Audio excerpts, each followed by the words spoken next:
Toshkent Kimyo xalqaro universitetida tibbiyot olimlari dolzarb mavzulardan biri inson umrini uzaytirish va qarishga qarshi kurashish masalalarini muhokama qilishdi. Ekspertlar ishtirokidagi uchrashuvda tibbiyotning ertangi kuni va ilmiy izlanishlar natijalari tahlil qilindi. Zamonaviy yondashuvning amaliy ahamiyati va kutilayotgan natijalari bilan muxbirimiz Zulfiya Islomova lavhasida tanishasiz. Mazkur tadbirda nafaqat mahalliy mutaxassislar, balki Koreyadan tashrif buyurgan soha ekspertlari ham ishtirok etdi. Ular o'z tajribasi va zamonaviy yondashuvlari bilan o'rtoqlashib, ayniqsa yosh va sog'lom ko'rinishni saqlab qolish borasida Koreya tibbiyotining erishgan amaliy natijalari bilan tanishtirdi. Universitetning dastlabki qadamlari Janubiy Koreya bilan hamkorlik bilan boshlangan.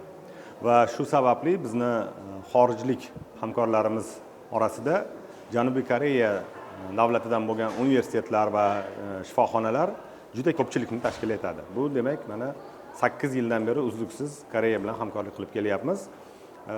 Shu hamkorlikni mantiqiy davomi sifatida katta olim bugun bizning universitetga tashrif buyurdi va talabalarimizga o'zining tajribasi, o'zining bilimi, yangiliklari bilan, ixtirolari bilan bo'lishyapti.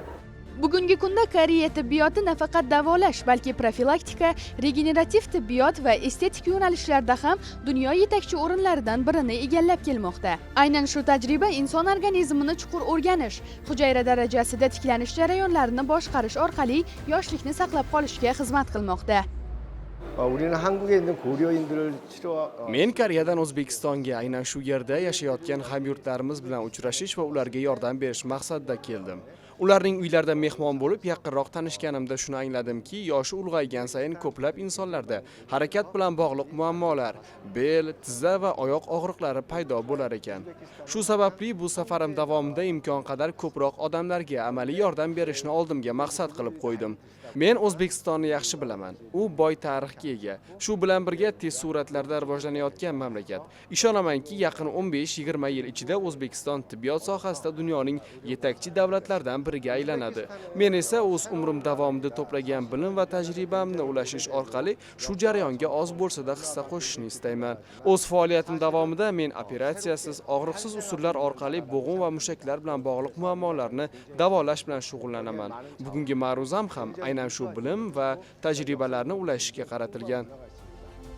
Tadbir davomida Angan kasalxonasining 3 ta asosiy yo'nalishi, har kunlik hayotda qo'llash mumkin bo'lgan 3 muhim amaliyot hamda kelajak tibbiyotining ustuvor vazifalari haqida batafsil ma'lumot berildi. Bugungi ma'ruza juda ham qiziq bo'ldi. Aynan Koreyadan kelgan mehmonimiz bizga bergan ma'lumotlari yoshlikni saqlab qolish biz uchun qanday muhimligini va eng avvalo bu miyadan boshlanishini bizga o'rgatdilar va bir nechta bizga mashqlarni o'rgatdilar. To'g'ri nafas olish bu albatta juda ham muhim. Bizda mana hujayralarimiz va avvalo terimiz bir nechta qavatlardan iborat bo'ladi. Nafas olib ushlab turganimizda bizni ya'ni miyadan hamda o'zimiz tasavvur qilib bir nechta sloylarini, ya'ni qavatlarini sekin-sekin qilib nafasni chiqarishimizni, keyin nafas olib ushlab turgan darajada biz o'zimizni xuddi yugurayotgan qilib organizmimizni ishlatishimiz va yana bir nechta mashqlar o'rgatdilar. Mening fikrim bo'yicha juda qiziqarli va foydali ma'ruza bo'ldi. Eng qizig'i nafaqatki ma'lumot qandaydir sog'lom turmush haqida, qandaydir ma'lumotdan tashqari ular amaliy qandaydir ko'nikmalarni ham ko'rsatib o'tdi. Bu juda qiziqarli mavzu va tibbiyot ta'lim muassasalarining talabalari uchun nafaqatki boshqa talabalarga ham tegishli narsa menimcha.